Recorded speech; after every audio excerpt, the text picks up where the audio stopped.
Good evening, dear students. Welcome to the English Canvas. So, today we are diving into a timeless classic. So, before we begin, don't forget to like and share this video and subscribe to the channel. So, today we'll explore the Whitsun Weddings, which is written by Philip Larkin. Philip Larkin was one of the most celebrated English poets of 20th century. This poem, The Whitsun Weddings, was written in 1958.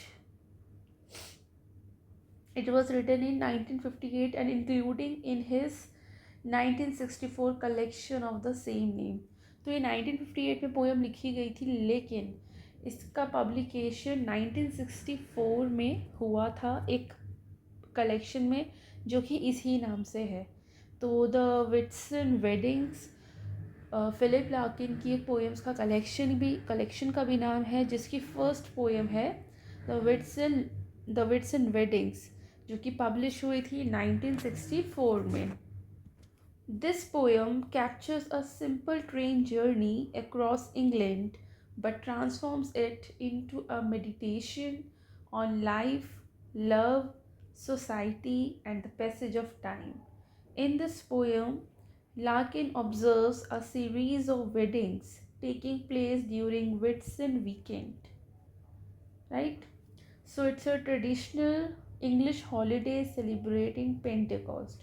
Through these observations, he reflects on the human experience, the rituals of marriage, and the quiet beauty of ordinary life. So, in this poem, Philip Larkin observes a series of weddings take place during Whitsun weekend, right? So, let's talk about Philip Larkin in brief. That he was an English poet, novelist, and librarian known for his anti romantic and anti modernist perspective. His poetry often focuses on provincial English life, nostalgia, and subtle ironies embedded in everyday moments. So, the Whitsun Weddings is a perfect example of his craft, blending keen observation, narrative storytelling, and reflective insight to transform the mundane into something deeply meaningful. Through vivid imagery, rhythmic flow, and nuanced commentary, Larkin invites us to pause and reflect on life's fleeting moments, the traditions we uphold, and the journey from youth to adulthood.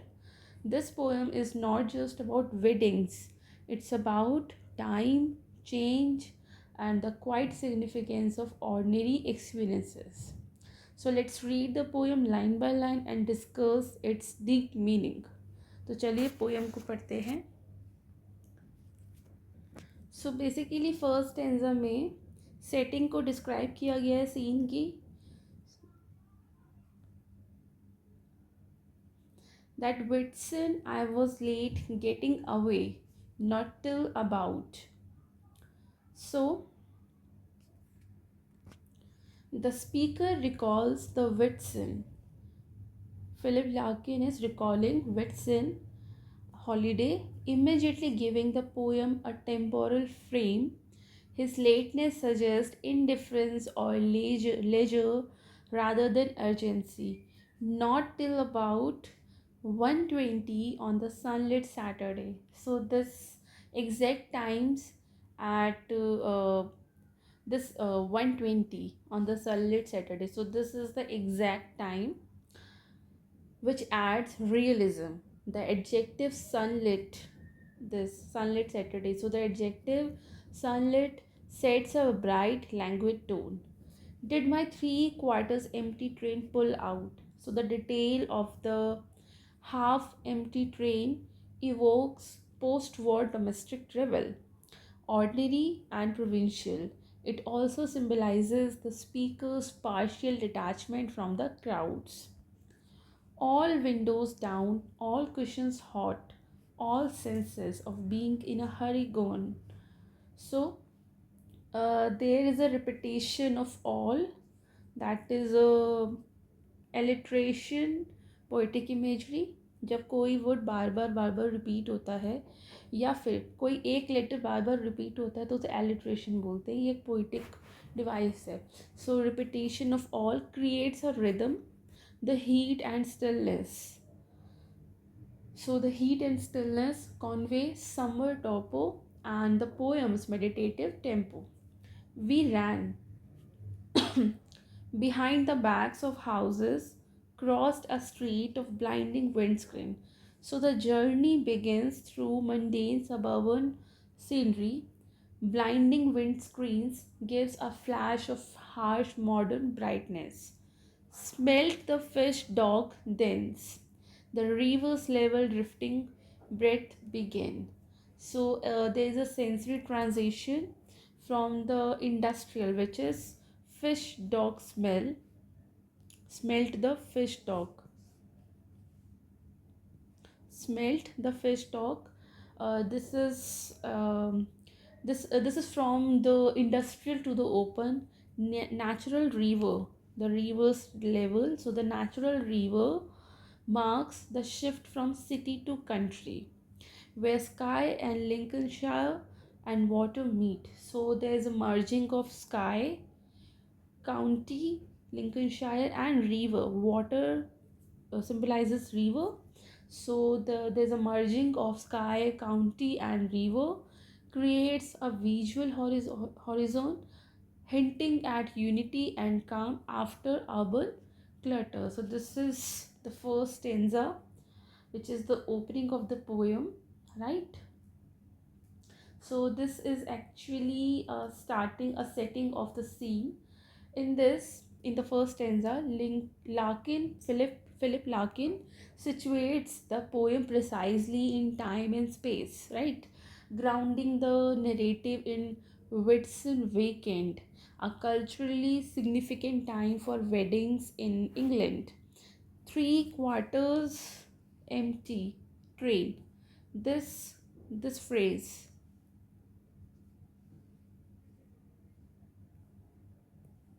3 quarters empty train. This phrase actually creates a sense of calm leisure, contrasting with the bustle implied by weddings and social gatherings.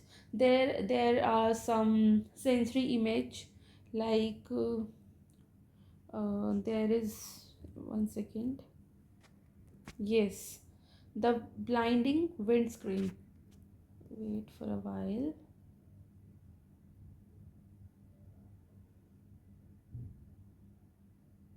Yes, blinding windscreen. There is the sensory image of sight. Smelt the fish dock. There is a sensory image of smell.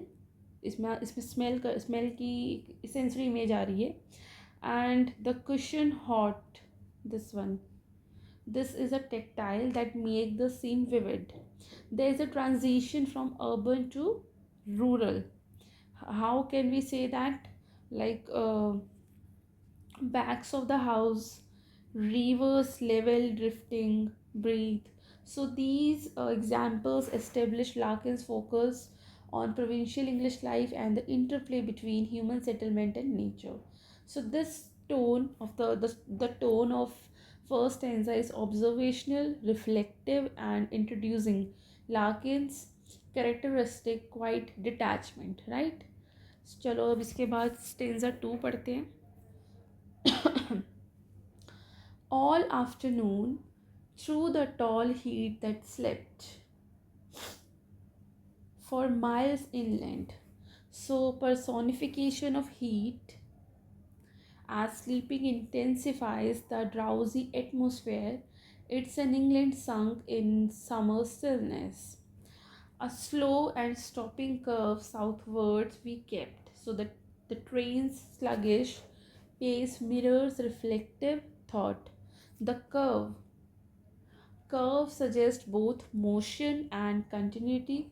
White farms went by, short shadowed kettles, and canals with floating of industrial froth.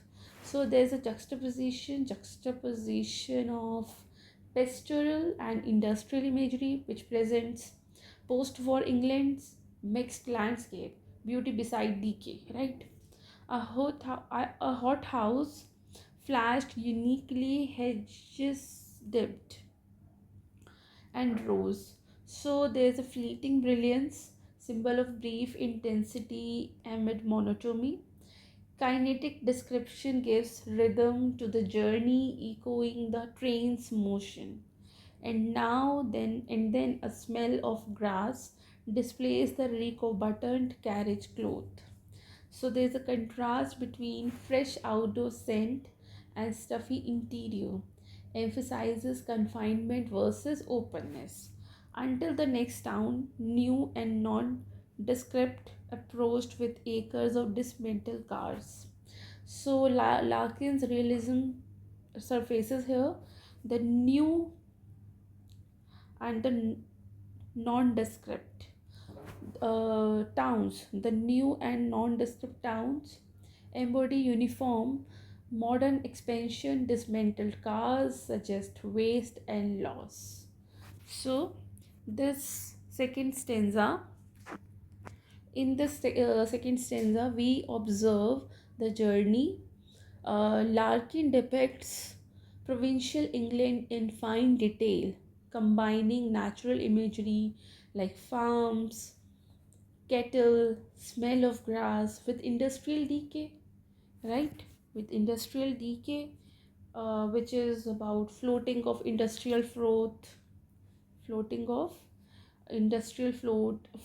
froth in canals, and decay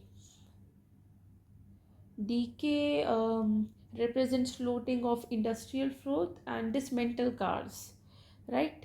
So, and this juxtaposition highlights the post-war England, reflecting social change and modernization alongside timeless rural landscapes. There is a personification and sensory image like,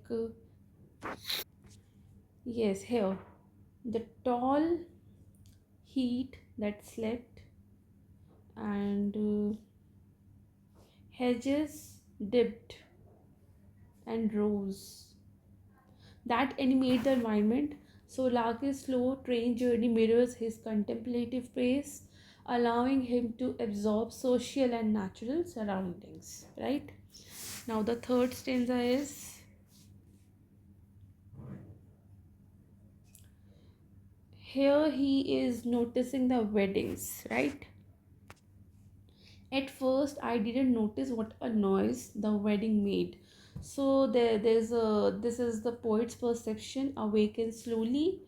The central motive, which is Whitsun Weddings, enters. Whitsun Weddings enter quietly, mirroring gradual awareness. Each station that we stopped at, sun destroys, right? The interest of what's happening in the shade. So metaphorically, observation is here. Metaphorical observation is here. Bright sunlight, the sun's bright sunlight hides the subtle human dramas, as routine life often obscures emotional depth, right? And down the long, cool platforms, whoops and skulls. I took for porters larking with the males. So there's a onomatopoeia whoops and skulls mimic celebratory sound. The speaker misinterprets them, showing his detachment, and went on reading. Once we started, though, we passed them grinning and pomaded girls. So the poet resumes reading, emblem of isolation, grinning and pomaded signals youthful vanity and festivity. In parodies of fashion and heels and veils, all posed irresolutely and watching us go. So the term parodies introduces irony here. Larkin critiques the working class mimicry of high fashion. High fashion here, of hinting at social aspiration and uncertainty, right? So this stanza 3 discusses about the his observation. So Larkin initially misses the human spectacle, illustrating his observational style. He notices physical detail before understand social context. Parodies of fashion there, parodies of fashion. Um, it certainly critiques the artificiality of social ritual, the sunlight metaphor here.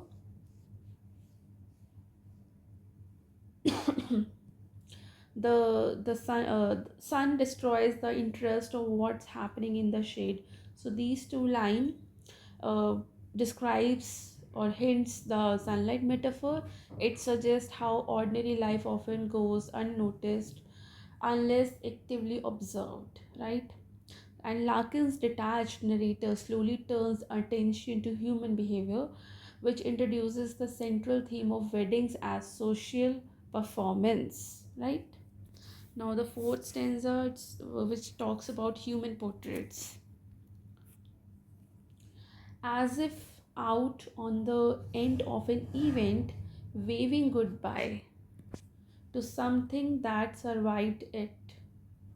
So, metaphorically, the weddings mark both beginning and loss. The couple wave goodbye to single life. This is the loss. The couples wave goodbye to single life, childhood, or innocence. So this is the loss, and wedding mark both beginning and loss. So loss is the couples wave goodbye to single life, childhood, innocence, and the beginning is about their new life, their new journey as a wedded couple, right? Struck, I leaned more promptly out next time, more curiously. So the speaker becomes an active observer. Curiosity replaces indifference. His empathy begins and saw it all again in different terms. So there is a shift in perception. He now interprets rather than merely sees. The father with broad belts under their suits and seamy foreheads, mothers loud and fat. So this is some kind of realistic, unflattering portrayal and social realism, which replace realism replaces romantic idealism here, right? An uncle shouting smut, and then the pumps, the nylon gloves, and the jewelry substitutes.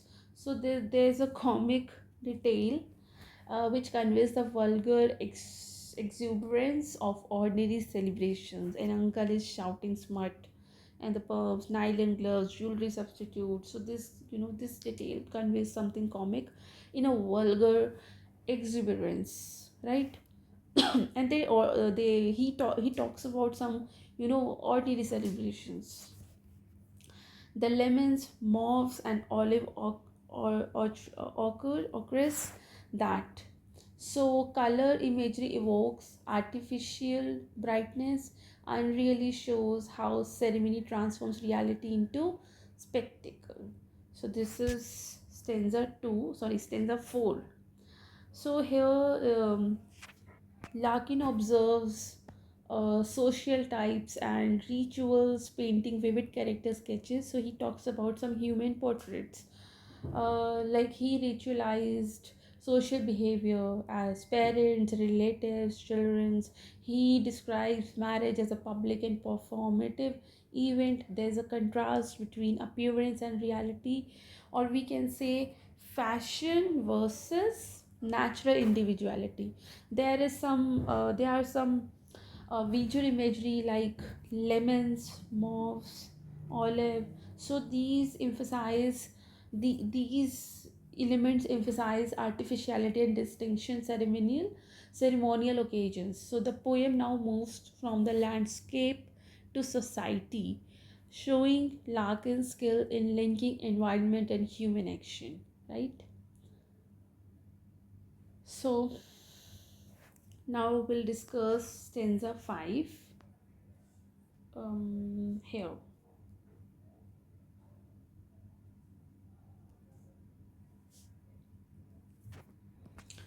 Marked off the girls unreally from the rest, yes, from cafes. and banquet halls up yards, bunting bunting dress, coach party annexes, the wedding days were coming to an end. So, yes, a small but significant connective. The speaker affirms what he had just observed.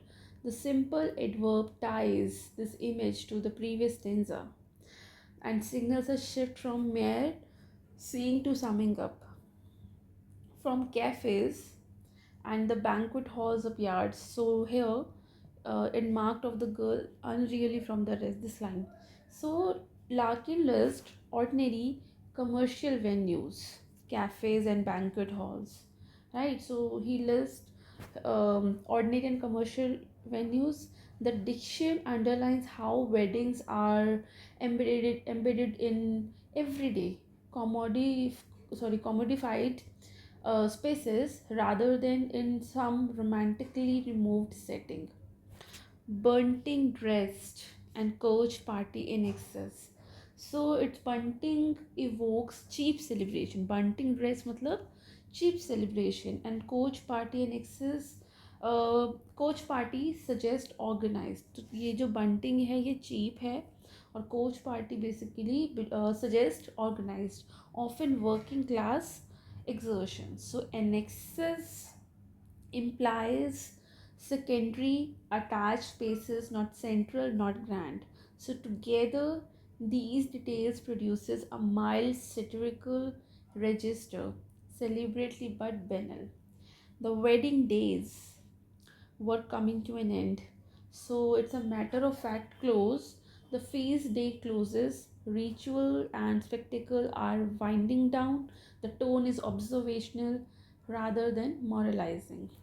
All down the line, fresh couples climbed aboard and rest stood round. So all down the line, it means it emphasizes repetition and continuity along the route, both literal along the railway and socially across communities. Fresh couple climbed aboard, it means the newly wedded physically board the train. So the newly wedded couple, fresh couple physically board the train. Climbed aboard, it means they board the train, and the verb fresh hints at newness but also fragility. Boarding is, is a clear metaphor for embarking on married life. The rest stood round. So the rest are the relatives or the friends or the onlookers remain on platform. So the spatial separation equals an emotional separation. Those who depart enter a new status. Those who remain watch. The last confetti and advice were thrown. So the use of thrown pairs the physical confetti and the verbal. The physical is confetti and the verbal is advice. Advice brings through being thrown. Advice being thrown suggest it is as performative and disposable as the confetti. It may not be absorbed, right? Each phase As we moved, each phase seemed to define just what it's so departing. So there's a subtle shift to subjectivity. Larkin notes the people do not all perceive the same thing. When a wedding ends, each person's inward focus shaped their reading of the event. Children frowned and something dull. So there is a blunt but comic image. Children are bored by ritual, and their frowns, their parents remind us, their frowns remind us that adult emotions and performances may appear meaningless to the children, to the young, right? Fathers had never known success so huge and wholly farcical. So pairing huge with holy, huge and holy, um, farcical is sharply ironic.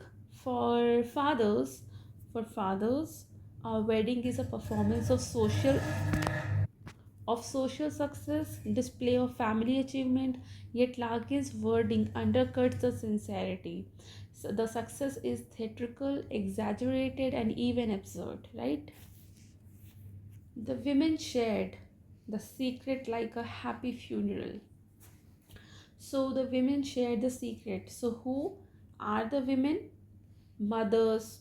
Who are the women? Maybe they are mothers, aunts, older female relatives, right? So those who understand what marriage will require. The noun secret. Yes, there. The noun secret is crucial. It denotes tacit knowledge, experience not spoken aloud in the public spectacle, like a happy funeral. So this is oxymoronic simile, happy funeral. Oxymoron होता है जब दो opposite words को एक साथ लिख दिया जाता है, तो ऑक्सीमोरन भी एक पोएटिक डिवाइस होती है.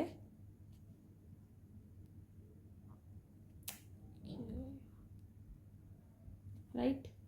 सो हैप्पी फ्यूनरल दोनों बिल्कुल अगेंस्ट है. So this is a oxymoronic simile. A funeral suggest loss, ending, and happy suggest celebration, right? So the image combats Larkin's central paradox about marriage. It is simultaneously an event of joy and of sacrificial of or symbolic loss. So that were the death of previous life or identity. While girls gripping their handbags tighter stared at a religious wounding. So girl gripping their handbags tighter. So the gesture of handbags gripped, gripping their handbags. The gesture of handbag gripped indicates this gripping their handbags indicates anxiety, self-protection, and nervousness. So girls here may be brides or young female relative. So young female relatives. Larkin's choice of the word girls here, girls, infantilizes them slightly, signaling vulnerability.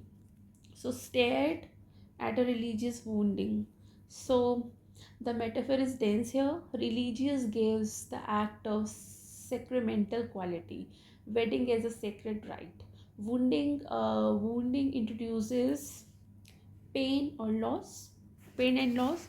So together, the phrase suggests that brides or the young women perceive the rite as something that both sanctifies and injures, an initiation that costs them something. The metaphor fuses the sacred and the violent, heightening emotional ambiguity, right? And loaded with the sum of all this. So and we hurried towards London, shuffling gouts of steam. So the passengers, especially the newlyweds, carry with them the emotional weight and memories of the day, the sum of all this. So it describes the memories of the day of their wedding day.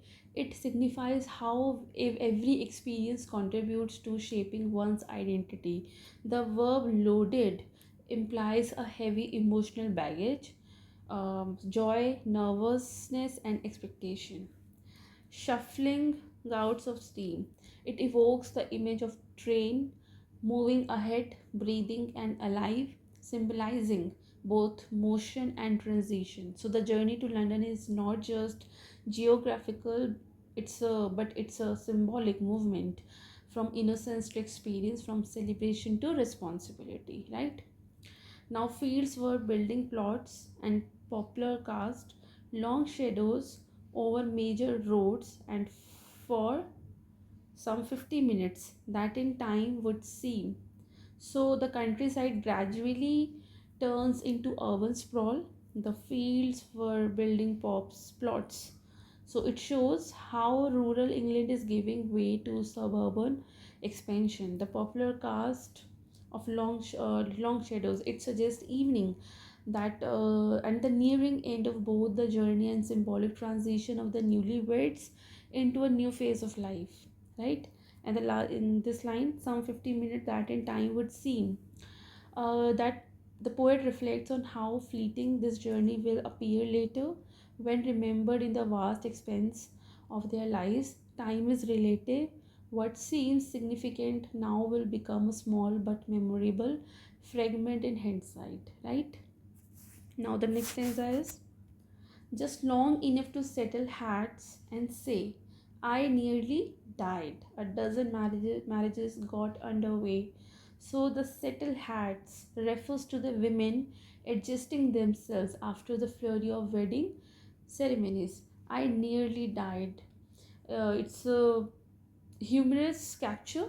So I nearly died humorously captures the exhaustion and excitement of the day, and a dozen marriages got underway. It um, it shows this line shows how multiple weddings from various towns have merged in this one symbolic journey. The train becomes a metaphor here. The train becomes a metaphor for collective human experience. The poet Philip Larkin observes, and without sentimentality, how ordinary lives are set in motion, their joy and hope in entwined in a single moment of transition. Right? They watched the landscape sitting by side. An Odeon went past, a cooling tower, and someone running up to the ball, and none thought of the other they would never meet, or how their lives would all contain this hour. So here, the newly married couple sits side by side. तो जो newly married couple है side by side बैठे हैं, that symbolizes companionship and unity. Yet there is an emotional detachment. They are looking outward, not at each other. The mention of an Odeon here. Odeon means a cinema. In Delhi we have a cinema hall, a theater named Odeon, क्योंकि Odeon जो शब्द है इसका मतलब होता है cinema, right? So an Odeon went past, a cooling tower. A cooling tower symbolizes industrial. So, and someone running up to the bowl. So that running up to the bowl reflects everyday English life, which are ordinary, unromantic, and deeply human. The line, none thought of others they would never meet. So this line reinforces Larkin's theme of isolation amidst collectivity. People share experiences without ever truly connecting, or how their lives would all contain this hour.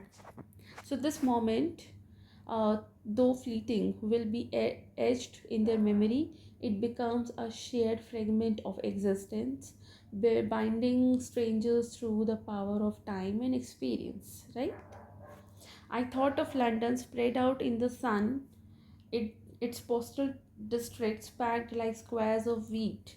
So Larkin's vision shift to the destination, which is London, and it represents modernity, ambition, and human density. There's a simile, packed like squares of wheat. It captures both order and abundance, suggesting how human life, like agriculture, is cultivated, organized, and yet impersonal. So there is a subtle irony. The natural image of wheat indicates rural, and wheat contrasts with the artificial geometry of postal district. Postal district suggests right?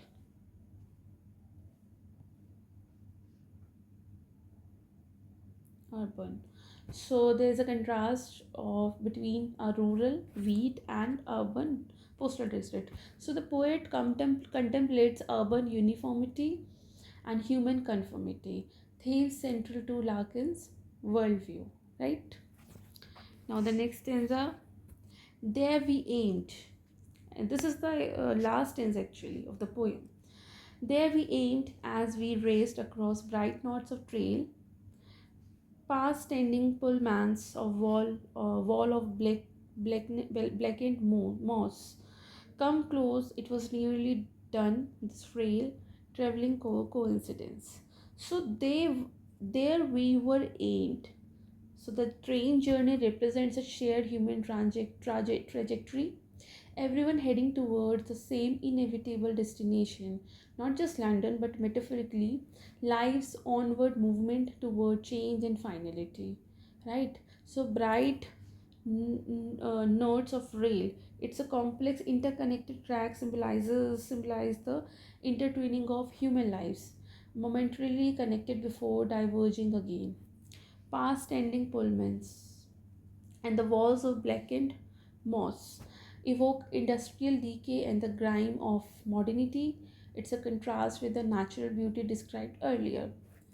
Frail traveling coincidence beautifully encapsulates the essence of the poem, which is brief, a chance encounter of human lives, fragile yet meaningful. So the train journey becomes a metaphor of human existence, and people share a route but ultimately travel alone, right? And what it held stood ready to be loosed with all power that being changed can give. So the train's arrival mirrors the transformative power of change. The newlyweds are entering a new life stage which is full of potential and vulnerability. Being changed here implies renewal, emotional evolution, and inevitability of time. So Larkin often seems as anti-romantic, still recognizes the poetic charge of transformation. That change itself carries a sacred, almost redemptive power. We show again as the Titan breaks to hold, and there swell a sense of falling, like an arrow shower sent out of sight somewhere becoming rain. So the slowing we slowed again. So the slowing of training marks the end of the journey and symbolically the end of this shared human moment. Tightening brakes took hold. So mirrors. So this phrase tightened brakes took hold mirrors how reality reasserts itself after poetic contemplation. And there's a final simile, a sense of falling like an arrow shower sent out of sight somewhere becoming rain. So it is one of the Larkin's most beautiful metaphor. तो ये जो दो metaphor हैं ये Larkin की सभी poems में से सबसे ज़्यादा ब्यूटीफुल मेटाफर्स हैं. इसको इन दो फ्रेजेस को आप अपने आंसर राइटिंग में ज़रूर लिखिएगा अगर पॉसिबल हो तो. इसको आप याद कर लीजिए, इसको कैसे भी आप वर्ड टू वर्ड याद कर लीजिए. आपकी आंसर राइटिंग में अगर ये लिखा रहता है ना तो आपको बहुत अच्छे मार्क्स मिल सकते हैं. So it is one of Larkin's most beautiful metaphor. Aeroshore suggests energy, release, and destiny, and the passengers' lives moving in countless direction. Becoming rain. Becoming rain symbolizes dispersal, renewal, and the continuity of life. The human experience dissolved back into the vast sky of existence. So the poem ends not on closure but on transcendence. The individual journey scattered into the endless flow of life. Right? So this is the final movement of the Whitsun Wedding, transforms a mundane train ride into a meditation on life's shared transience. The train journey symbolizes life's journey, the wedding symbolizes the new beginning, and the arrival in London in the last stanza is the symbol of destiny, transformation, and dispersal. So Larkin's tone remains observant yet empathetic. He neither romanticizes nor mocks. Instead, he captures the beauty of ordinary experience and quiet power of human continuity. Stylistically, this section is marked by cinematic imagery, movement through landscapes, symbolism of journey, motion, and change, and there's a rhythm that mirrors the slowing and stopping of rain, a metaphor for the rhythm of itself, right? So as we come to the end of Philip Larkin's the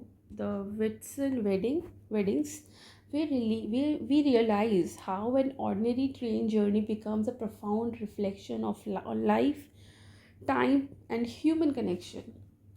Philip Larkin transforms the simple sights, the simple sights and the sounds of a sunny Whitsun's afternoon into tapestry of human emotions, which are love, hope, transition, and a quiet awareness of change.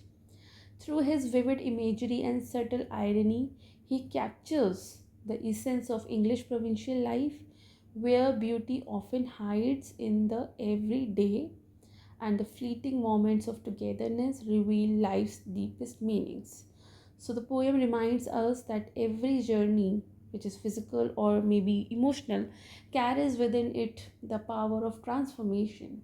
Like the newlyweds in the train, we too move forward, unaware of how one small moment may stay with us forever, right? So, Larkin's genius lies in finding the extraordinary within the ordinary, right? Giving voice to the silent poetry of human existence. So, if you enjoyed today's lecture, found it insightful, then don't forget to like and share the video and subscribe to the channel. Your support helps me to continue exploring the timeless beauty of English literature, one poem at a time. So stay curious, stay inspired, and keep reading poetry. Thank you so much for being there. Good night.